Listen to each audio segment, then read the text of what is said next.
Hello everyone, welcome to all अलियम chemistry. So आप सभी के साथ एक अपडेट शेयर करनी है आज मुझे, जो है आपकी नेट एग्जाम के रिगार्डिंग। एनटीए ने एक ऑफिशियल नोटिफिकेशन रिलीज किया regarding the joint CSIR UGC net. सबसे पहले तो जॉइंट का मतलब क्या है, जैसा कि आपको पता है कि दिसंबर 2022 में आपका सीएसआईआर नेट नहीं हुआ और जून 2023 का जो सीएसआईआर नेट है, इन दोनों को कंबाइन करके जॉइंट सीएसआईआर यूजीसी नेट बना दिया। अब यहाँ पर काफ़ी सारे क्वेश्चन हैं आपके कि कब यहाँ पर आप अप्लाई करेंगे, लास्ट डेट कब है, कितना फीस होगा, एग्जामिनेशन सिटीज़ क्या क्या हो सकते हैं, एंड पेपर का पैटर्न, वो सब मैं इस वीडियो में डिटेल डिस्कस करने वाली हूँ। और ये जो आपको इन्फॉर्मेशन बुलेटिन नज़र आ रहा है, वीडियो के डिस्क्रिप्शन में लिंक मिलेगा, वहाँ से आप इसे देख सकते हैं। तो सबसे पहले अगर हम बात करते हैं, यहाँ पर आपके कुछ सारे यहाँ पर बता रखे हैं कि कहाँ कहाँ पर किसके बारे में डिस्कशन कर रखा है। तो आइए ज़रा डिस्कशन करते हैं सबसे पहले अपने मेन पॉइंट की तरफ। This is the main point. अगर हम बात करते हैं, ऑनलाइन रजिस्ट्रेशन आपका 10 मार्च से स्टार्ट हो गया।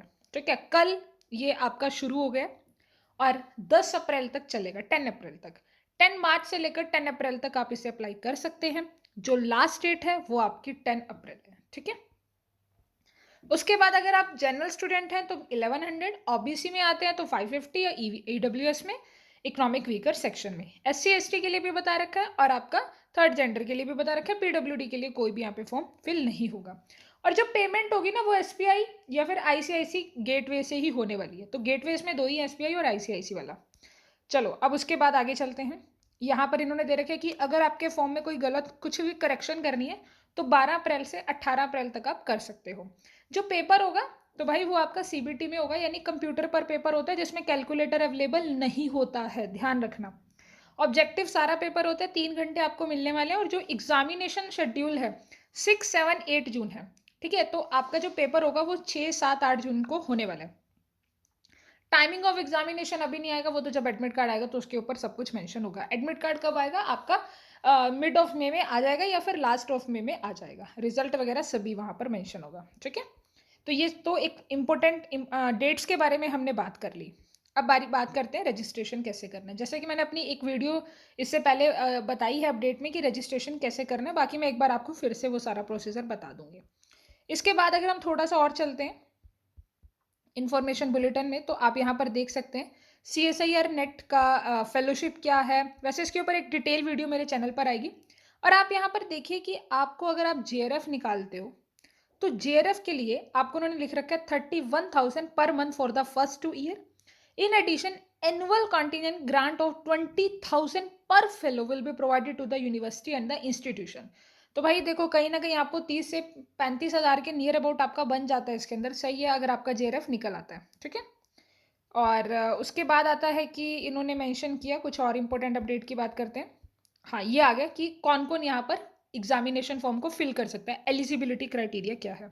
देखिए, अगर आप अप्लाई कर रहे हो तो एमएससी का आपके पास डिग्री होना चाहिए। ठीक है, या इंटीग्रेटेड बीएसएमएस है तब भी आप अप्लाई कर सकते हो। आपके पास BE, BTech, B pharma, MBBS. ठीक है, और 55% इन्होंने कहा है जनरल स्टूडेंट्स के लिए, 50% कहा है ओबीसी स्टूडेंट्स के लिए। चलिए, ये बात आपको क्लियर हो गई। अब आगे चलते हैं। इन्होंने एक मेंशन कर रखा है कि जो सीएसआईआर यूजीसी नेट का रिजल्ट होता है वो 2 साल तक चलता है। जैसे आपने 23 वाला ये क्वालिफाई किया तो आपका अगले 2025 तक ये चलने वाला है। ठीक है, 2 साल तक वैलिड होता है सिर्फ। उसके बाद हम आगे चलते हैं। उसके बाद अगर आप देखोगे तो यहाँ पर इन्होंने मेंशन कर रखा है, ये रहा, कि बीएससी और उसके इक्विवेलेंट डिग्री भी अप्लाई कर सकते हैं। ठीक है, इन्होंने मेंशन किया कि बीएससी वाले भी अप्लाई कर सकते हैं। ठीक है, बट एक चीज़ ध्यान रखना कि बीएससी वाले किसके लिए अप्लाई करें। The candidate processing for only the bachelor degrees are eligible only for the JRF, not for the lectureship. अगर आप ग्रेजुएशन में हैं तब आप जेआरएफ के लिए अप्लाई कर सकते हो। बट अगर आपने मास्टर्स कर लिया है या मास्टर्स में हो, MSc first year, second year, final year, जो भी आपका फर्स्ट ईयर, सेकेंड ईयर, तो आप लेक्चररशिप के लिए भी यानी असिस्टेंट प्रोफेसर के लिए भी अप्लाई कर सकते हैं। तो बेसिकली अगर मैं इन शॉर्ट में आपको यहाँ पर बात बताऊँ तो यहाँ मैंने क्या पॉइंट रखा है कि अगर आप बीएससी के अंदर है यानी बैचलर डिग्री में है, ग्रेजुएशन में है, तो आप सीएसआईआर नेट में अप्लाई कर सकते हैं फॉर द जेआरएफ के लिए। आप जूनियर रिसर्च फेलोशिप के लिए अप्लाई कर सकते हैं। बट अगर आप मास्टर्स डिग्री के अंदर हैं, आपके पास बीएससी का डिग्री है, मास्टर डिग्री है, तो आप जेआरएफ और एलएसए दोनों के लिए अप्लाई कर सकते हैं। ठीक है, उसके बाद इन्होंने लिखा कि BSc honour final year result awaited candidates are not eligible. अगर आपका फाइनल ईयर का रिजल्ट अभी नहीं आया ना, तब आप एलिजिबल नहीं होंगे। यानी जो बच्चे बीएससी पास आउट है वो अप्लाई कर सकते हैं। तो एलिजिबिलिटी क्राइटेरिया बड़े अच्छे से समझ आ गया। और अगर मैं नटशेल में बात करूँ तो अगर आप बीएससी पास आउट है तो आप अप्लाई कर दीजिए जेआरएफ के लिए।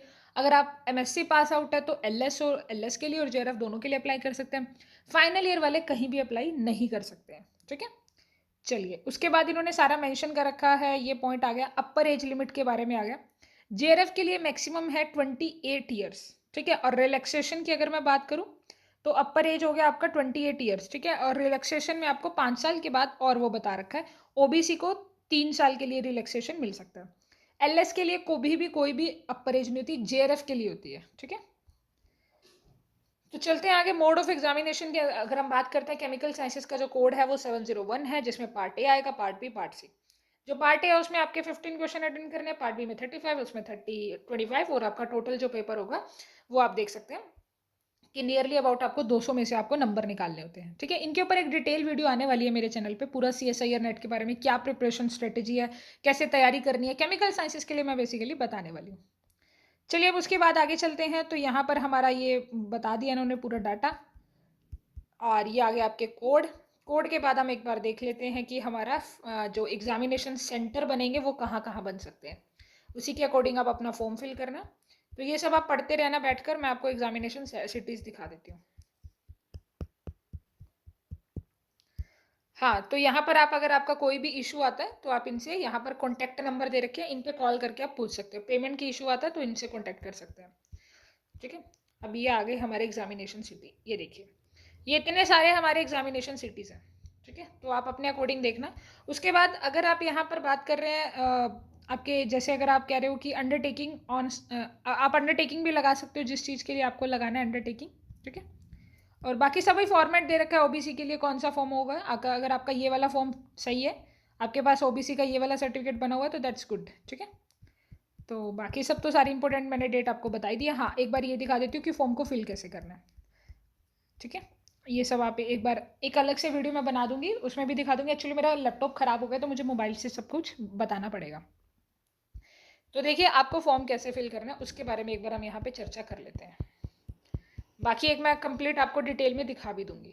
ठीक है, तो वैसे भी ये वीडियो बहुत लॉन्ग हो गया, तो आपको एक नेक्स्ट वीडियो देखने को मिल जाएगी जिसमें मैं पूरा अपडेट बता दूंगी कि कैसे आप फॉर्म को फिल करेंगे ताकि आप कोई भी गलती ना करें। तो इस तरह की हर एक अपडेट के लिए आप अलियम केमिस्ट्री चैनल को सब्सक्राइब कर सकते हैं। Thank you so much to watch this video.